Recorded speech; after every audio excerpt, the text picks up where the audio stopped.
Alika Salarov absen 3, 2 Ernesta Aulia absen 5, 3 Audia Felicia Safira absen 6, 4 Inayah Najwa Nurjana absen 15, 5 Priscila Baisana Putri absen 29, 6 Ziska Ayu Nurvita absen 35. Pengertian novel sejarah yang akan dibacakan oleh Priscila Baisana Putri. Priscila. Pengertian novel secara umum. Novel adalah karangan prosa yang panjang dan mengandung rangkaian cerita tentang kehidupan seseorang dengan orang di sekelilingnya dengan menonjolkan watak dan sifat perilaku. Sementara itu, susunan dalam novel sudah diatur karena dalam novel harus mengandung unsur intrinsik dan unsur ekstrinsi. Novel sejarah adalah karya sastra yang menceritakan mengenai fakta-fakta tentang kejadian sejarah yang terjadi di masa lalu. Dalam novel tersebut berisi berbagai peristiwa yang terjadi sejarah. Akan tetapi, meski mengulas fakta sejarah masa lalu, novel sejarah juga berisi tentang kejadian yang berasal dari imajinasi penulis. Peristiwa imajinatif sesuai dengan imajinasi penulis. Novel sejarah juga memuat buku yang diceritakan bisa masa lalu sejarah dan diceritakan kembali, sehingga novel tersebut tetap bisa dikatakan sebagai karya sastra atau karya tulis yang memuatkan sejarah. B. Perbedaan novel sejarah dengan teks sejarah yang akan dibacakan oleh Audia Felicia Safira. Perbedaan novel sejarah dengan teks sejarah. Novel sejarah terdapat bagian yang tidak berdasarkan fakta atau imajinatif, sedangkan teks sejarah berdasarkan fakta yang terjadi di masa lalu atau faktual. Perbedaan kedua yaitu novel sejarah dapat diubah atau ditambah dan dikurangi atau dimodifikasi, sedangkan teks sejarah tidak dapat diubah, ditambah atau dikurangi dan atau dimodifikasi. Ketiga, rekonstruksi cerita tidak harus disertai dongeng, sedangkan teks sejarah konstruksi cerita sejarah harus dapat dilacak buktinya, video, radio, tulisan untuk mengetahui urutan cerita. C. Sinopsis novel sejarah yang akan dibacakan oleh Inayah Najwa Nurjana. Bumi Manusia karya Pramudia Anantatur. Bumi Manusia mengikuti kehidupan siswa HBS atau sekolah menengah atas dengan mengajar bahasa Belanda. Mika yang Indonesia di antara siswa Belanda mendapat kesempatan dari pemerintah kolonial untuk bersekolah di sana karena ia keturunan priai. Pada konteks masyarakat kala itu, golongan priai tinggi diberi hak istimewa untuk memiliki karir yang terhormat. Selama ia patuh pada tuntutan sistem yang ada, sistem yang dimaksud adalah berperilaku dengan mengikuti kebudayaan priai dan tunduk pada kemauan penguasa kolonial yang memanfaatkan golongan priai untuk melumpuhkan kekuasaan. Dalam novel ini, Pra mengisahkan pula jalinan cinta Minke dan Annelies, putri Herman Melema dengan Nyai Ontosuro, dan akhirnya menikahinya. Hubungan ini pula yang membawanya pada petualangan yang menggugah dan menjadi bumbu pelengkap dalam kisah Minke. Minke tergambar sebagai sosok pribumi penuh privilege, cerdas, dan liar daripada golongan lainnya. Tulis-tulisan Minke dalam majalah berbahasa Belanda misalnya membuat asisten presiden mengundangnya sebagai tamu kehormatan, bahkan kemudian menjadikannya sahabat keluarga. Namun kehidupan penuh privilege ini justru secara berangsur membuatnya tersadar bahwa dirinya berada dalam masyarakat rasialis. Ia menemukannya pula bahwa sistem etis sekalipun tidak dapat menerima masyarakat bangsanya. Di sisi lain, kondisi masyarakat Indonesia pada saat itu pun dihadapkan pada kehidupan yang dengan ketat melaksanakan praktik feodalisme, termasuk oleh keluarganya sendiri. Dua premis cerita tersebutlah yang menguat sepanjang isi novel. Melalui interaksinya dengan masyarakat kolonial membuatnya mengerti akan adanya sistem yang bersifat rasialis dalam masyarakat. Juga persahabatannya dengan pelukis Prancis Jean Marais, bekas prajurit KNIL yang pernah terlibat dalam Perang Aceh, turut membongkar sistem kolonial dari segi lain lagi. Puncaknya, setelah kematian Herman Melema, datang putusan pengadilan Amsterdam untuk menyita seluruh harta kekayaan Herman Melema di Hindia. Tak cukup sampai di situ, pengadilan Belanda pun tidak mengakui perkawinan Minke dan dengan Annelies.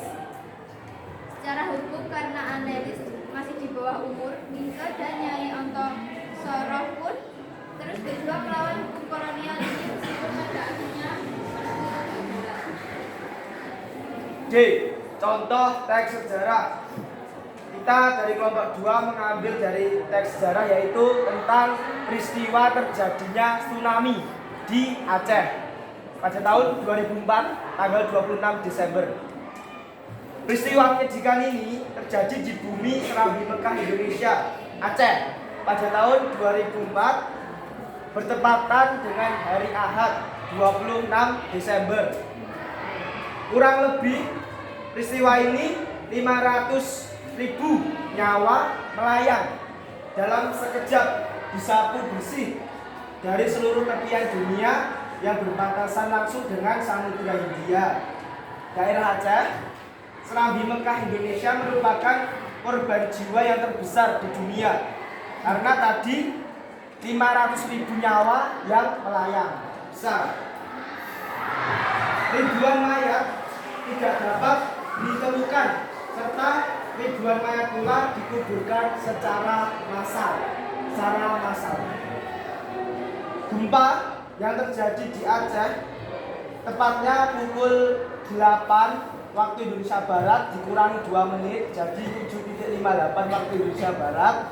Pusat gempa yaitu kurang lebih 160 km sebelah barat Aceh, sebelah barat, sedalam 10 km. Gempa yang terjadi di Aceh ini tercatat paling lama,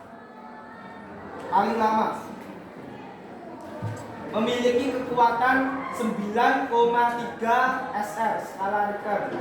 Kepanikan ini terjadi dalam durasi yang tercatat paling lama dalam sejarah kegempaan bumi, yaitu sekitar 500 sampai 600 detik, 10 menit. Beberapa pakar gempa itu mengatakan bahwa kekuatan gempa ini mampu membuat seluruh bola bumi bergetar dengan amplitude getaran di atas 1 cm. Gempa yang berpusat di tengah Samudra Indonesia memicu beberapa gempa bumi di berbagai tempat di dunia. Gempa ini adalah yang mengakibatkan tsunami, menyebabkan sekitar 230.000 orang tewas di 8 negara. 230.000 orang tewas di 8 negara. Ombak tsunami setinggi 9 meter ombaknya. Bencana ini merupakan kematian terbesar sepanjang sejarah. Indonesia, Sri Lanka, India, Thailand merupakan negara dengan jumlah kematian terbesar. Kekuatan gempa pada awalnya dilaporkan mencapai magnitudo 9.0. Pada Februari 2005 dilaporkan gempa berkekuatan magnitudo 9,3.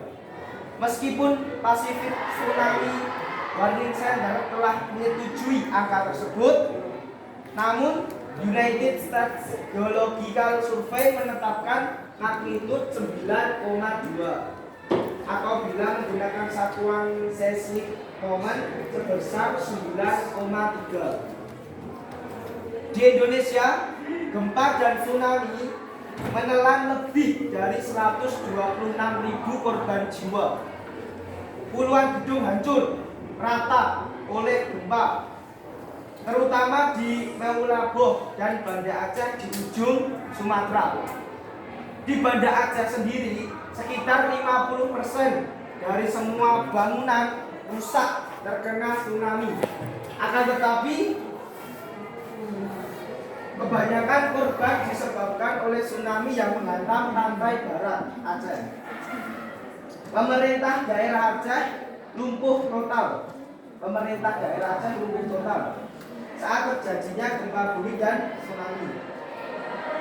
Tepat jam 9 pagi, satu persatu masyarakat Aceh yang hadir di Istora Jakarta panik karena hubungan telepon seluler ke Aceh putus total.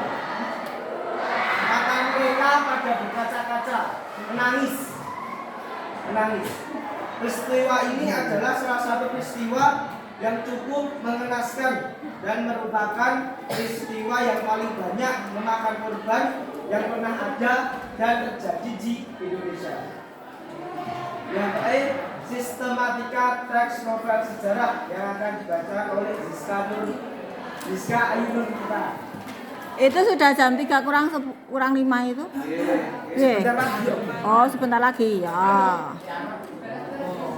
Sistematika teks novel sejarah sama halnya seperti novel lain. Novel dengan latar belakang sejarah ini juga memiliki struktur yang membangun. Berikut adalah sistematika teks novel sejarah.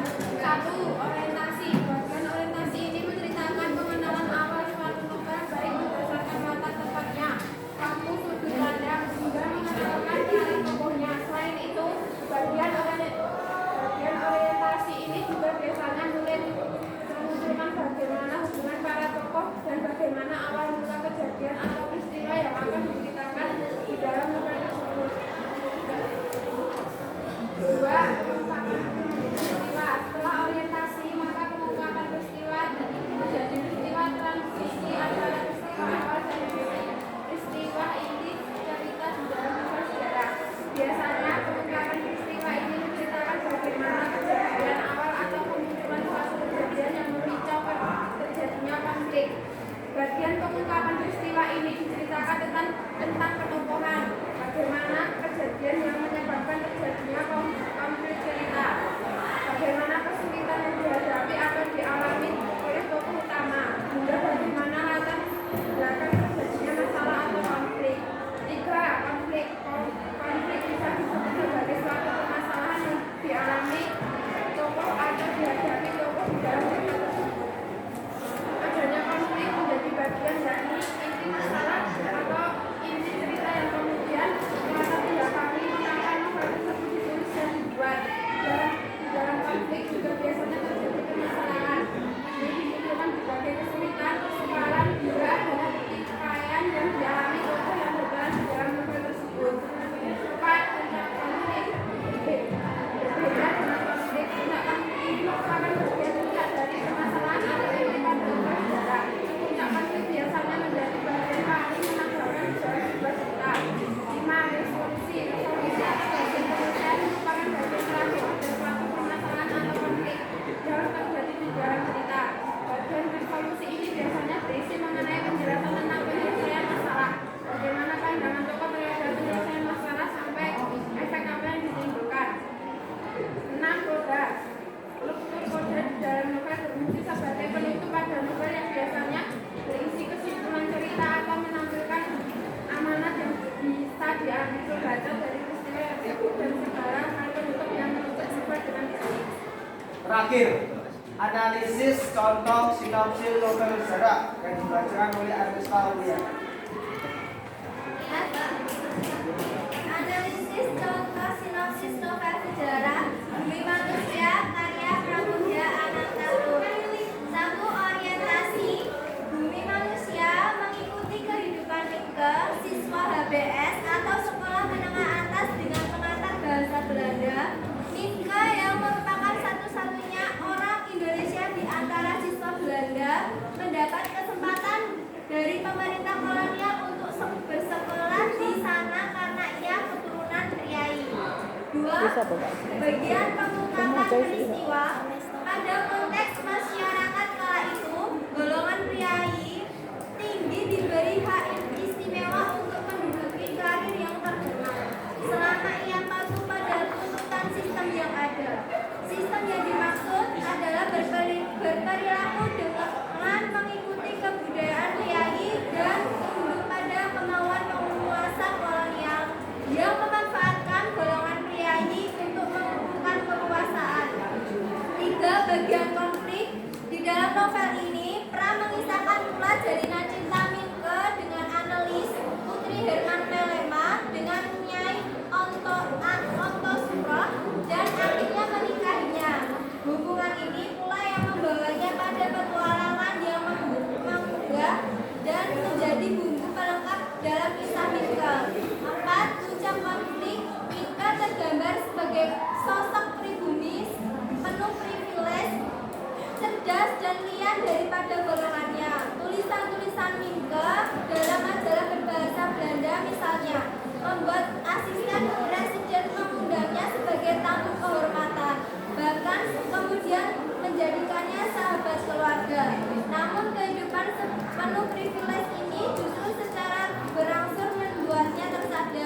bahwa dirinya berada dalam masyarakat rasialis.